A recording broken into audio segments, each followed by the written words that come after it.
Oh my God, I can't believe I'm doing this. Okay. I want to go over my trying to conceive or infertility journey that I've been dealing with over the past 3 years. The reason why I want to go over this and just kind of talk about it is because I know for me personally, going online, finding other women or men that are going through the same thing and seeing, just out of curiosity, one, I'm a really nosy girl. And just with this whole process, what I've learned is that everyone is so different. Everyone you just hear they're, oh, I'm doing IVF, but that looks so different for so many people. And it's just kind of interesting to see other people. Sometimes you might be like, oh, that's exactly me. That's exactly what I'm going through. Or you might be like, that's totally nothing like me. I didn't even realize that was a way someone could go down. So I just kind of want to explain all mine because, I started talking about it a little bit on social media through my last fight, but to really get down and explain all the details, it's so much. So I figured to sit down and have a long form discussion, just if anyone's interested, anyone is going through IVF themselves, and if maybe this would help you, or, if you're thinking about conceiving, just to kind of be a little bit more aware of what could possibly happen. Because I know for me, I thought IVF was something for women over 40 with health issues. I never saw myself, going through this journey to get pregnant and start a family. So I'm going to try to kind of go through just my timeline and everything that I've done so far. I'm going to try not to get upset, but if I do, that's why I'm recording it, and I made sure everyone left the room. So if I do get upset, I'll try to regroup and figure it out. So I guess we'll start from the beginning. I've always known that I wanted to be a mother and I wanted to have children, but being a very independent girl and always focused on my own thing, and I've been so obsessed with training and fighting my whole life that just took all of my focus. And I think anyone that's an elite athlete or an elite business person or just hyper focused on whatever it is that they are focused on, I think if you want to be at the top level, you have to sacrifice everything else in your life and just put it all in there. And that's what I've done my whole life. And then I met Kyle, and that was the first person that I fell in love with. I'm going to cry just talking about him, not even about the IVF, but,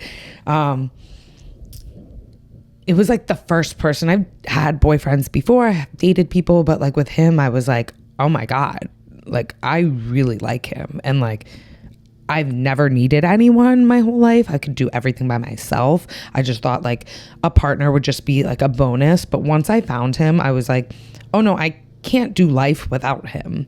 And I thank God every day that I was able to find Kyle and that we were able to start a life together.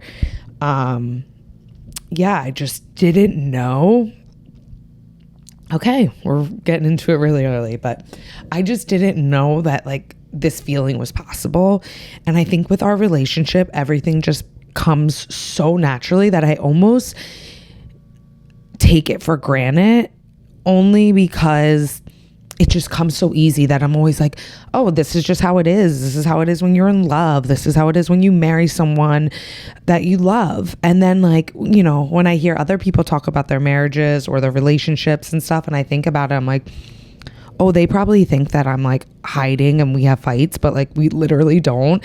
And when I hear other people talk about their significant others and everything else, I honestly I can't relate. And, I hear people say all the time that marriage is all about compromise, and I couldn't disagree with that more. I don't believe you have to train your man to be a husband. I don't believe in compromise. I believe just because I didn't have to do that, we just are on the same page. Everything's so perfect. Whatever. I could talk about this forever, and this video isn't about our marriage, but it kind of is. So yeah, I knew right away. I'm oh, we're going to be awesome parents. He's going to be the best dad. And I just love him so much. There's so many things about him. We're so different, but so perfect together. And I just know that from right away, I was we're so like yin and yang and different like personality things that I have, he doesn't, stuff that he does, I don't.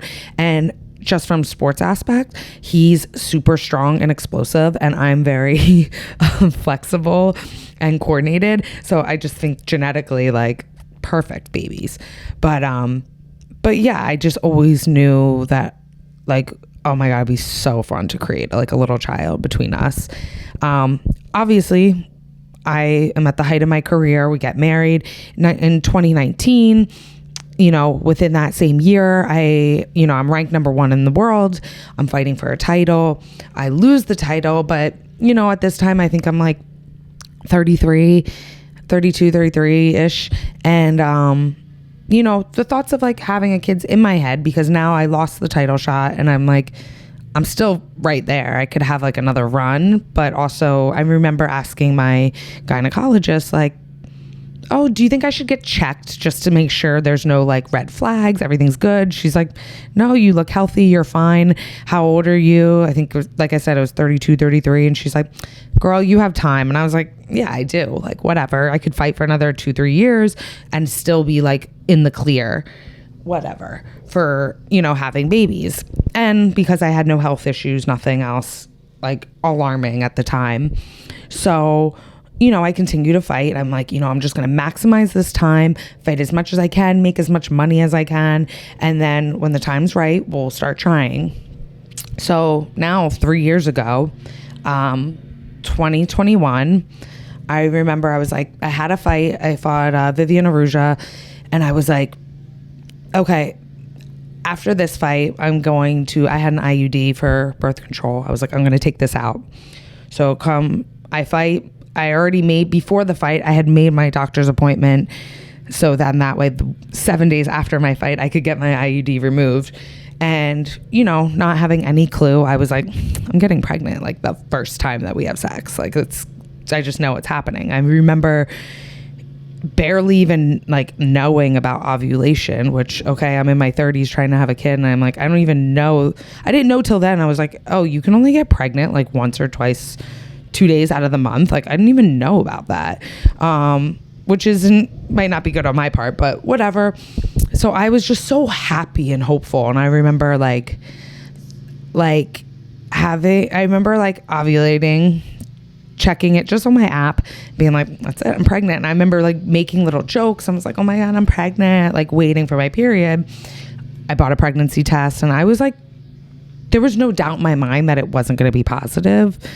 I kept saying to myself, or I kept saying out loud, like, okay, I have a couple friends and it takes them a couple months, so don't even think about it. But in my mind, I was like, no, it's going to happen right away. And of course it didn't, but I was like, all right, whatever, let's try it again.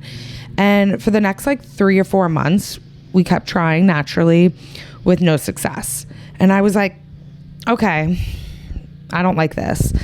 And luckily for me and Kyle, we have really good health insurance, and I knew that it covered fertility treatments. So I was like, hey, let's just go to the doctors, get checked out. You get checked out, I get checked out. Just make sure there's nothing going on, because I don't want to try this for a year and then start the treatments and be like, hey, we wasted that last year if there's something going on. So I go to the doctor, and some of my friends and the doctors, they definitely think I'm being a little paranoid. They're like, how long have you been trying? I'm like, 4 months. They're like, okay. I was like, yeah, but I just want to make sure there's nothing wrong, just whatever. And, we go, and our numbers, they say like, everything looks great, but you have great insurance. If you want, you can start IUI, which is basically, if you don't know, and I'm explaining this very dumb for people, but you take, on the day you're ovulating, you come in, you take in a semen sample, they put it in this machine, they say they clean it, they take the best sperms out of that sample, and then they basically shove it in you, and then you come, and then 2 weeks later you find. So it's basically just them doing it and making sure it's on the right timing, the numbers are good, they're doing it for you. They're basically, you do it, boop, and insert it. So we did that, and I was like, well, this is definitely gonna work. Now there's no issue on the timing, whatever. We'll get into that though. So they tell us everything's good and we can start IUI. And then I was like, okay, well, from there, we're talking, this is like October 2021, 4 months after we try. Then I was like, all right, well, I'm just gonna, you know what I'm gonna do? Everything looks good. I don't think we need to jump into that. I'm going to keep trying naturally for a few months and see what happens. And after a few months comes by, me being a fighter and this being my job, I'm thinking, wow, 4 months went by. I could have taken another fight. But obviously you're expecting to get pregnant, so you can't do that. So from there, I changed my mindset where I said, you know what? I'm just going to take a fight. I'm going to keep trying. If I get pregnant, I'll pull out of the fight. And in the back of my mind, I was kind of thinking like, oh, it's definitely going to happen now. Because I'm not thinking, like, I'm not trying. I'm trying, but not trying. And everyone says that's when it happens. So we go January 2022. I have a UFC fight. I fight Jennifer Maya. I still hadn't gotten pregnant, whatever. The 4 weeks before the fight, I was like, okay, we made it this far into fight camp. My fight's in like 3-4 weeks. Let's not try this month. So like I was still trying up until like the month before the fight. And whatever. So that goes on. And then that's January. We're still trying. Then they offer me another fight. So I fight in May 2022. And I'm like, I like this fight. This is a good fight. It was Amanda Ribas. And same thing. I'll just keep trying if it happens. And mind you, like my fight was January, then May. So that's like 5 months difference. But you find out about the fight 3 months before. So it's like the time kind of like when you have fight camps, it goes by like that. So I fight Amanda Ribas, I win, I get fight of the night bonus. I'm like, let's go. I made all this money. I feel great. I'm like, we're going into this. I'm like, all right, now after this, like, let's start the IUI. It hasn't happened. I'm distracted from the fights. Like, we're still trying, but like, we're good now. Let's do this IUI and try to speed this process up because this is whatever. And the IUI, my insurance covers it. Like, why not do this? So once again, in my mind, I'm like, this is definitely going to work. So I'm like getting ready to start IUI, thinking about it. And then they offer me another fight. And I'm like, okay, the fight's in 2 months. That's nothing. That's 8 weeks. I'm fighting. It was supposed to be like co-main event against Manon Farrow. I love the fight. It's a great fight for me. I'm like, this is a good fight for me to do before we get pregnant. Like, this is a good one. And it was supposed to be in Paris. So obviously I wanted to go. And then, so I'm like, fuck it. It's 8 weeks. I'm going to take this fight. And then we'll start the IUI right after. Of course, that fight gets pushed back and pushed back and pushed back. And now I'm fighting in October. So instead of fighting in 8 weeks, I'm fighting in like, whatever, more time. Double the time. And I'm fighting in Abu Dhabi, which is like a 19-hour flight. Not ideal. Whatever. You're already committed to it. You already say yes. So it's like, okay, 2 more months, 1 more month, all that. So October 2022, I fight in UFC in Abu Dhabi against Manon, and I lose. Now, I've had a long fight career so far, and statistically, I don't lose that often. So it is very hard. And, at that fight, it was kind of like, hey, whoever wins is probably getting a title shot. So that's going on while thinking about having a baby and infertility is going on. It is a wild 2 things to juggle. Being the number one in your sport, it's like, sometimes I think that I'm bipolar, or I have this ability where I can switch my mind into another frame. When I'm in fight camp, when I'm training, I can block out all of the baby, for family, fertility stuff, anything going on in my life. I can block it out and like be laser focused. I can force myself to do that. I think that's like one of my biggest superpowers. And then the second I want to switch it back over, I can do that. So I did that for the fight. Unfortunately, I lost. Set all the things up. I'm like, this sucks. All right, let's do this. We're going to go. I can't just keep fighting. There's always going to be another fight. I'm ranked in the top 5 of the world. So every fight is going to be a huge fight. There needs to be like some point where I say, okay, let's take this next step and start the treatments. So we start IUI. Boom, boom. I'm getting pregnant right away, I think. So I do 1 month. They're like, well, typically we wait until like 3 or 4 tries and then we reassess. Okay. our numbers look good. What's going on here? So I do 4 months in a row of IUI treatments. None of them work. Never got pregnant, nothing. After the third one, I was like, let's do IVF. My insurance covers a few rounds of IVF. This isn't working.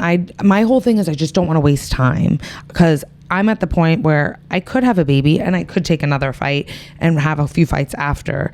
But if it's taking this long, like with me at my age and my career, the timing is just the extra stress on it.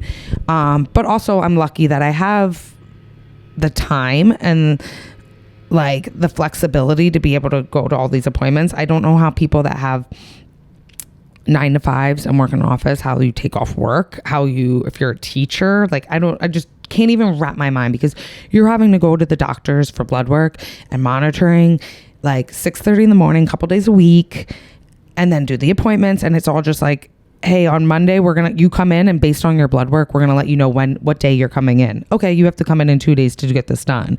I don't understand how people do it, whatever. So I'm blessed that 1, I have insurance, and 2, I have the flexibility to make all these appointments work and do all the extra things to like help. So we do 4. After 3rd, I'm pissed. Not working. Let's set up I'll do the 4th one, because it's going to take longer than a month to get the IVF situation ready. So I do the 4th, doesn't work. We're going right into IVF. We're going full force. I'm like, wow. IVF works for like women that are, in their 40s. It works for women that have like PCOS. It works for women and that have like no sperm. Like this works for people in like really bad situations. So 100% it's going to work for me. So February 2023, I start my first round of IVF. So I'm planning my egg retrieval. So for the egg retrieval, about like 2 weeks before, we start doing the meds. And now I'm like, how the fuck am I going to do this? Not knowing anything about IVF, I always just had in the back of my head, I'm like, how do they do that with those needles? I hate needles. I couldn't do it. And I always thought, I'm like, oh, don't they gain weight? That's so horrible, blah, blah, blah. Well, now, hey, this is my life. I remember the first little needle I had to do in my stomach, which some people might have had to do it for vitamins, the little one. I remember it took me like 45 minutes just to put that needle in, because I was like, I can't do it. I can't.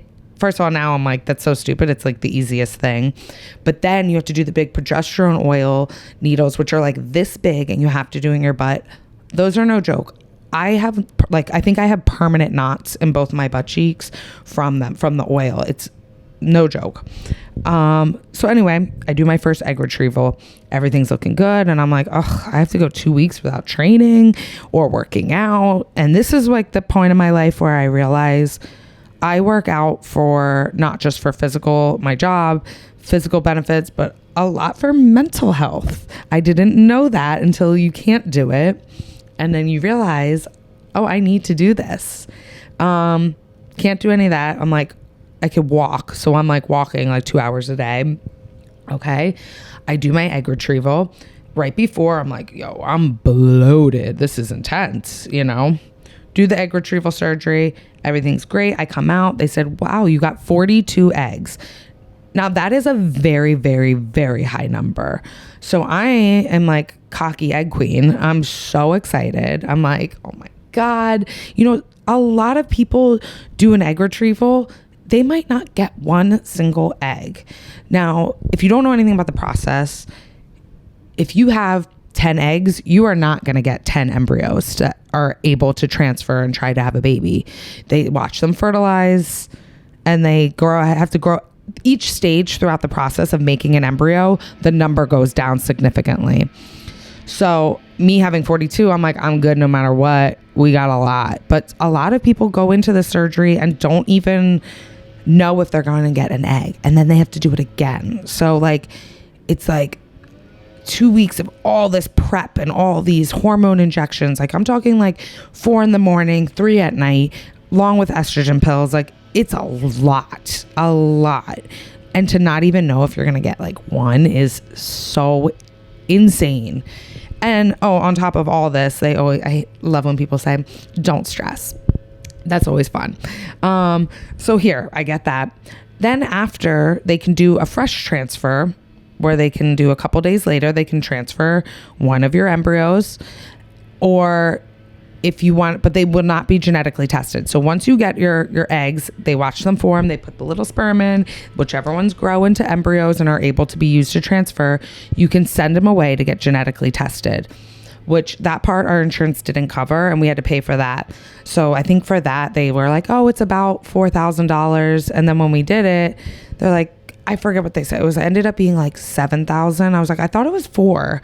And they're like, well, it's $4,000 for like the original, and then it's like an extra whatever per embryo. And because we had so many, which obviously is a good problem, but then the cost went up very significantly as we went. So the fresh transfer isn't going to be a genetically tested one, but it's sooner. It takes a couple weeks for the embryos to go off, get tested, blah, blah, blah. So we do that. So I'm like, do the fresh transfer. They're like, okay, well, you had a lot of eggs. You're at high risk of OHSS, ovarian hyper syndrome, something like that. Basically, because they put all those medicines in, your ovaries are getting pumped up because they want to get as many eggs as possible. But if it gets too much, one could burst. You go to the hospital. It's a whole thing. So after the couple days, I would see after the egg retrieval, women were online, were like, oh, I went back to work the next day. The recovery's not that bad. Little crampy. I was like struggling to get out of bed for like 4 or 5 days. My stomach was out to here. They were like, you shouldn't gain more than 5 pounds. If you do, you're at risk for that. Well, I'm not weighing myself because I've already gained so much weight. I could just tell by how I felt. So I would refuse to weigh myself, because if I saw the number go up, I would freak out. I don't need to know that. I already know I'm gaining weight. I don't need to actually see the numbers. So did I gain more than 5 pounds? I don't know. I didn't see it, but I probably did. And my doctor had said, she goes, I don't know. You had a lot of, a lot of stimulation from all these, because when they go in, they take a needle and they poke the follicle, pull out the egg. I could be messing these names up, but so obviously the more you have, the more poking you're getting. So the more like irritated your ovaries are getting, and the harder the recovery can be. Mine was so bad. I was like, couldn't get up, so bad. But of course, when they call, they're like, well, how are you feeling? I don't want to do a transfer if you're not feeling good. I was like, I'm feeling fine. I feel great. Like, because in my mind, I'm like, no, I'm not waiting 5 more weeks. And I had so many. So I was like, put one in. We're having this baby now. Now, looking back on it, that was so stupid. But you're just, when you don't know anything, you're just so excited and you want something so bad, you don't listen to like anything else. You just want it so bad that you're willing to do anything to try to get it. And that's how I felt. So we did the fresh transfer and it didn't work. 2 weeks or 10 days later after the transfer, you get blood work. It was negative. Now I'm thinking, okay, well, that embryo wasn't genetically tested, so that's fine. I'm going to heal up. We're going to get all these genetically tested embryos, and the next one's 100% going to work. I think out of our 42 eggs that we retrieved, we ended up with 12 genetically normal embryos. So from there, they can actually, which is crazy, they can tell the gender of it, and it scans for almost all like all these genetic testing. So if one wasn't genetically normal, that could be a reason why it doesn't result in a positive pregnancy or doesn't last. So we had, out of the 42 eggs, we had 12 genetically tested embryos going in to what's next. So that was February. Then around, I don't know exactly the months, a little bit after that, I heal, they get tested. I think it was like May 2023. I do my first second transfer, my first frozen transfer. Now I'm like, this one's genetically tested. This one's working. I know it is. So we go through it. I'm like, I have all the good feelings. I'm excited. I wasn't upset. I was like super, throughout the whole process, I've always been like excited. So we get that one. The doctor calls, you're pregnant. I'm like, of course I am. I knew this was going to happen. I was so excited. This part's hard for me to talk about I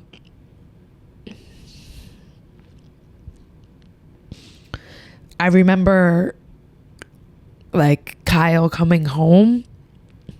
I hit the camera, and once they told me I was pregnant, I did a pregnancy test, so it said I'm pregnant. I hid the camera. He came home. I lied to him. I told him I was still waiting for the doctors to call with the results. And, you know, I got to show him the pregnancy test. And like, that's the moment that you want so bad. And you see it on social media.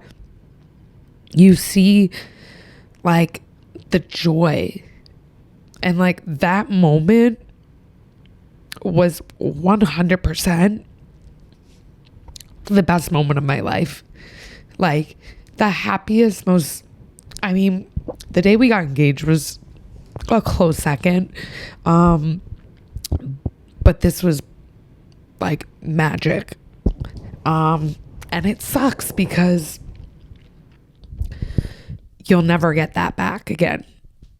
It doesn't matter if it happens for real, you'll never get that back, because going through this process, it does like ruin those moments for you. And as much as you try not to let it ruin it, it does. So anyway, okay. So we go from there. I get the pregnancy test. I'm like, okay, cool. You go back 2 days later and they take your blood and they want to make sure that your hormone levels are doubling. And I'm like, I don't even think there's a way that this isn't happening. I'm about to I'm at the gym. I pull in. The doctor's just calling me. I'm like, hi. And they're like, unfortunately, your hormone has dropped a little, or it either like it went up or stayed the same or whatever. It didn't double. And they're like, so you're most likely having a chemical pregnancy, which this is the first time I'm hearing those words. I didn't even know what that was. And they're like, so we're going to have you come in, but likely your numbers are just going to keep dropping. So basically it means like the embryo attached, but it not for long. So is a miscarriage. They call it a chemical pregnancy. Sometimes women, if you're just trying naturally, you just didn't test that early that day, you might never know. It is a miscarriage. It's just very early. So there's not really, your body just doesn't really, there's no like stuff that has to happen to remove anything. So that happened. I was crushed. I was like, what is this? I didn't even know this was a possibility. Then I had to like tell Kyle this, and it's just like, ugh, wait, like, why is this not working? All the doctors keep saying that my numbers are good, everything's good, it should work, it's got to be genetically tested, we do it, and then it doesn't work. Like, what the fuck? Like, why is this not working? Whatever, we go on. And I was surprised with how, when this happened, I'm like, I just want to do it again. I don't want to waste time.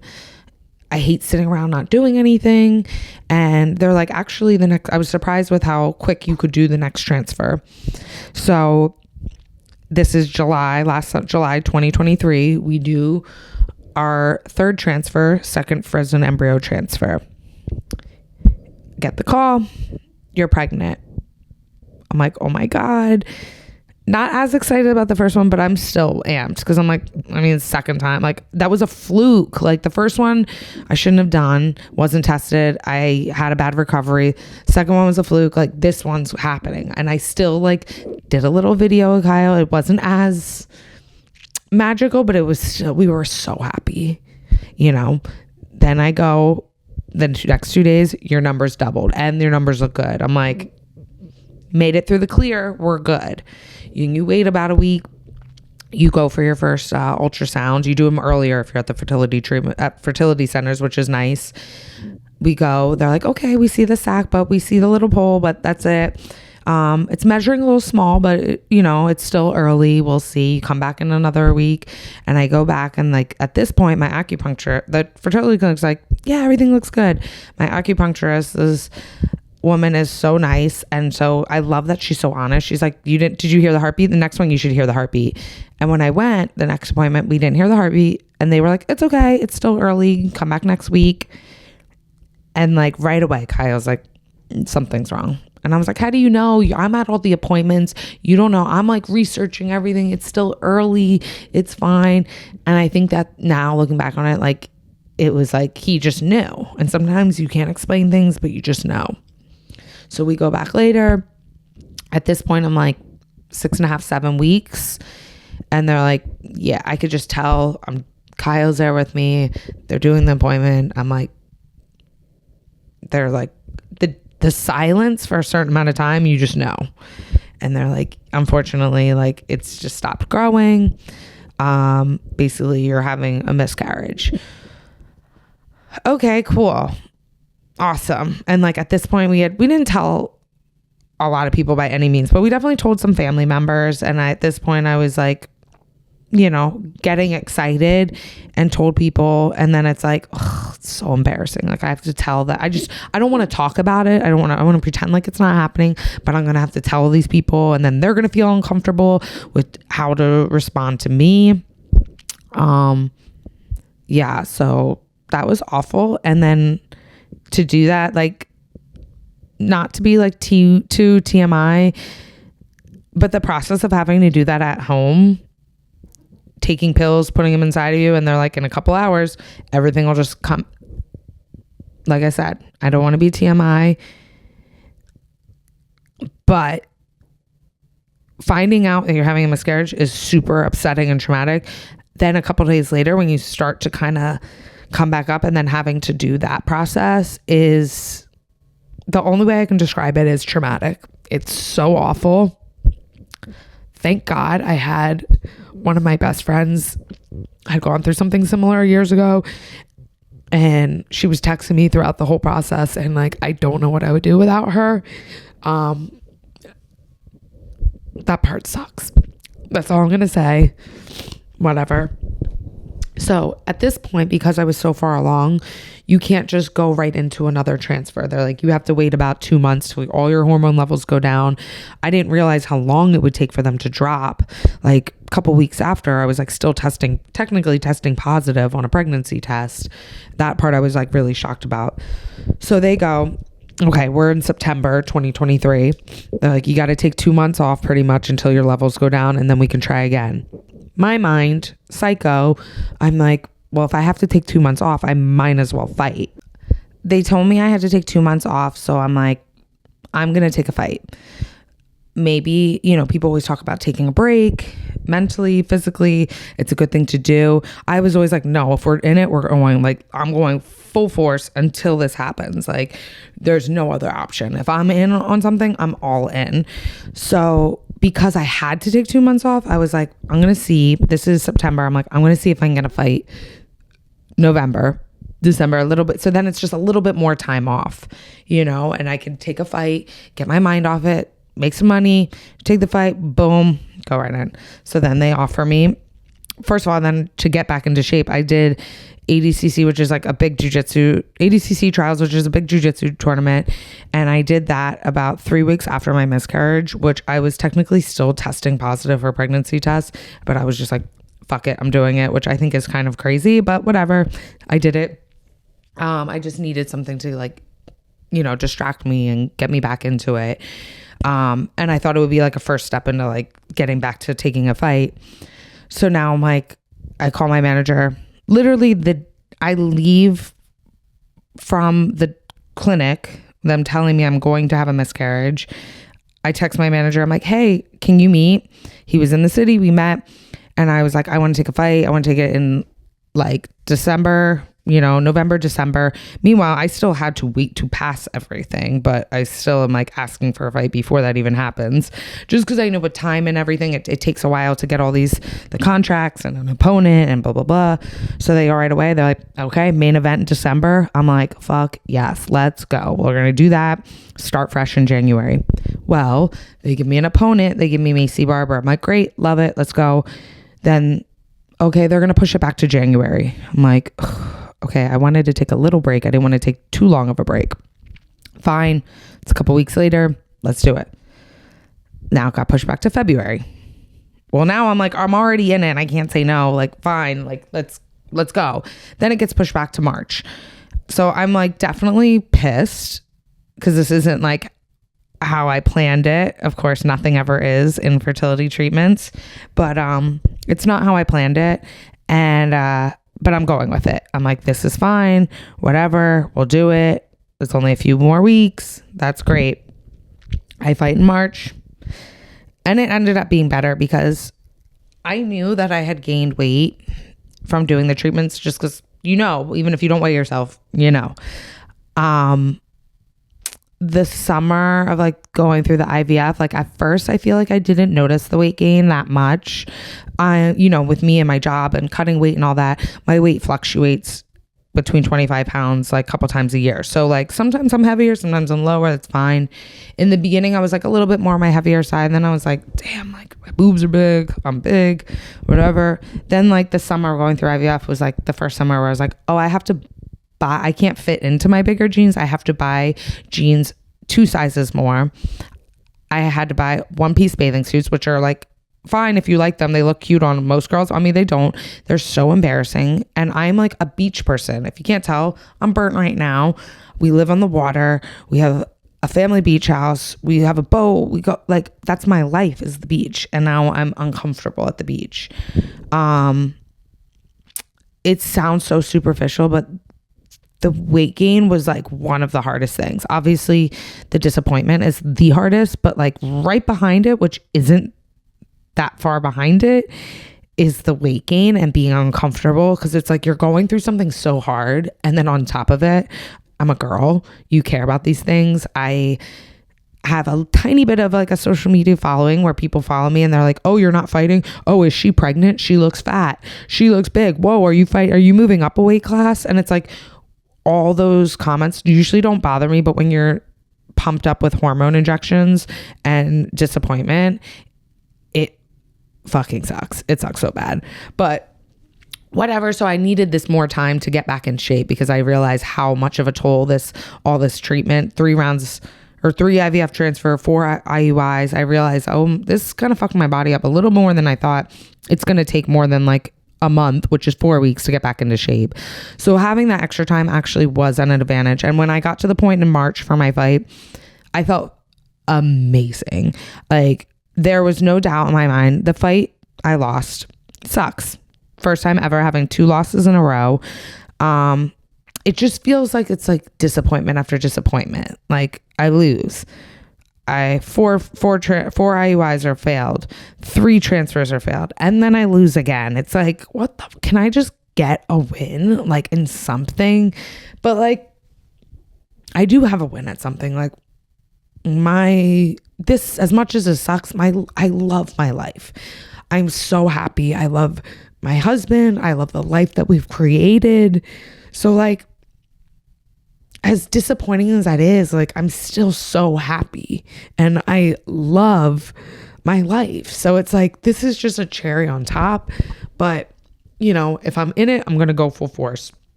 So in the meantime, before I start my training camp, I had gone to a doctor that someone recommended that specialized in miscarriages in New York.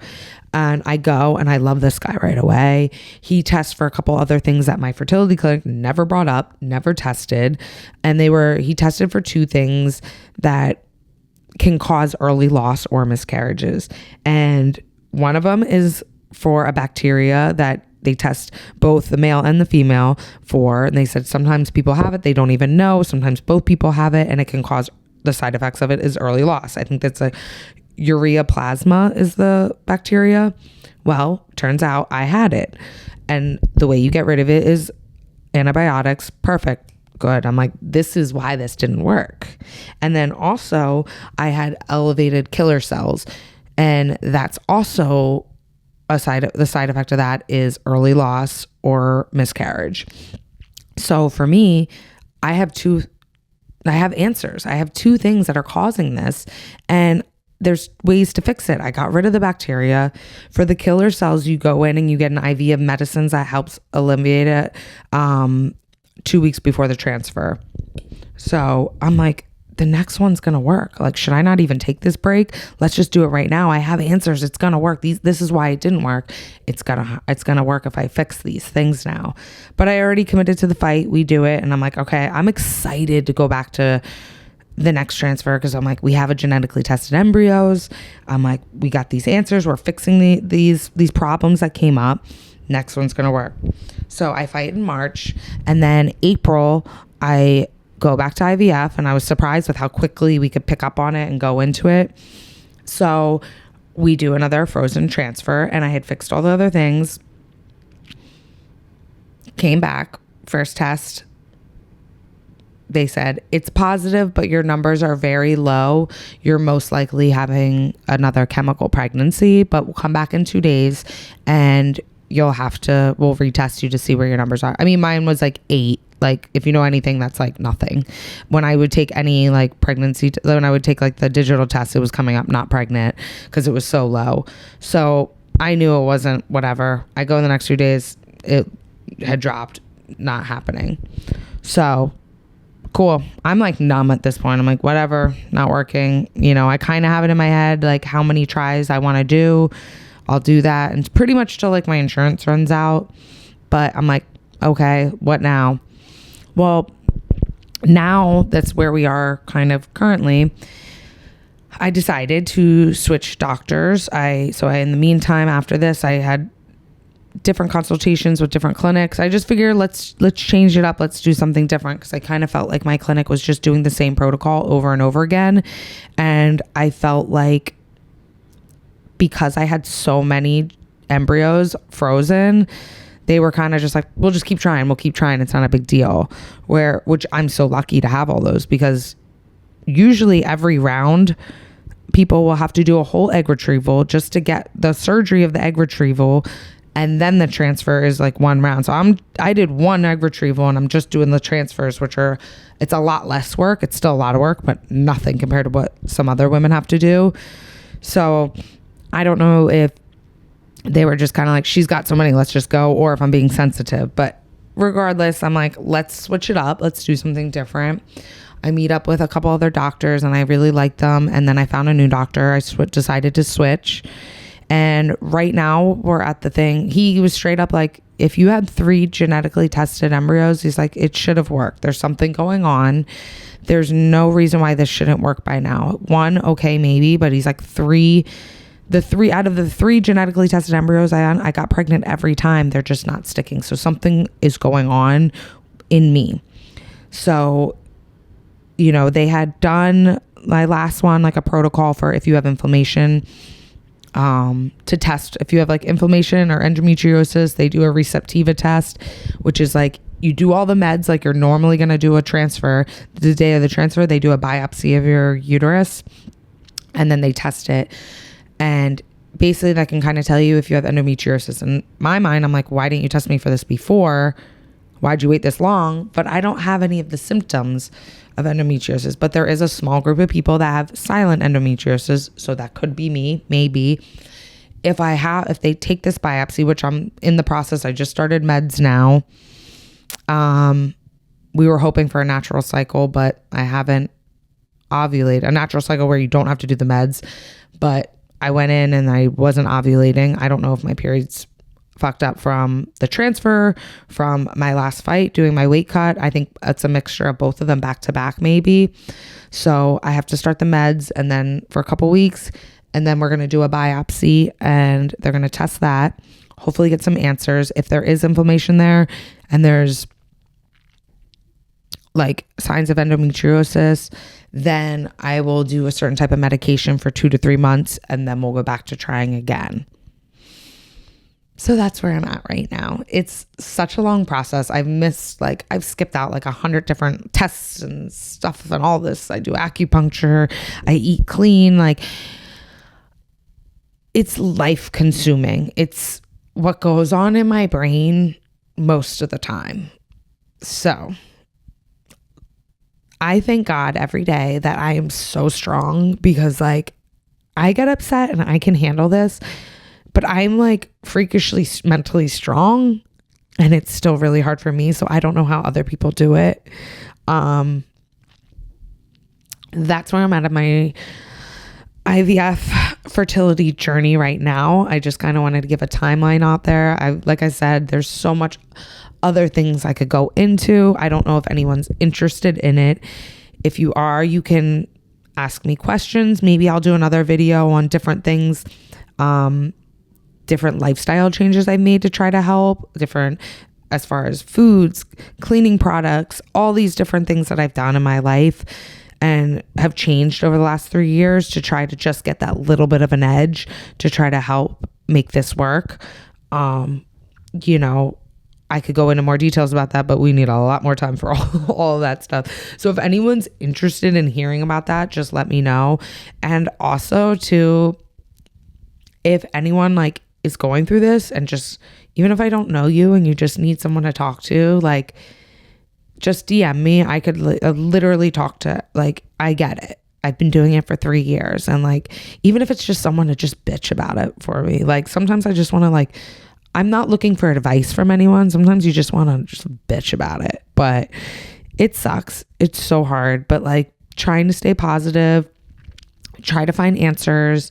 And I'm trying to put like my mindset of how I would approach my athletic career and just doing every little thing I can and just little things here. It might not seem like it's doing anything right now, but it's just adding to like the bank account. I'm just going and going and going.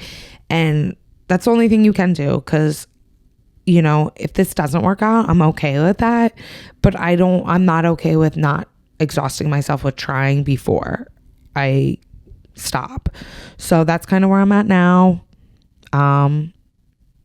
That's a lot. I hope I made sense. I hope I sound okay. Sometimes I black out when I start talking about this. So hopefully it was useful for someone. And yeah, comment. Let me know what you guys think. And if you have any other questions or want to see other videos of me talking about different things that I'm doing in this journey, let me know. Yeah. Thank you guys for listening.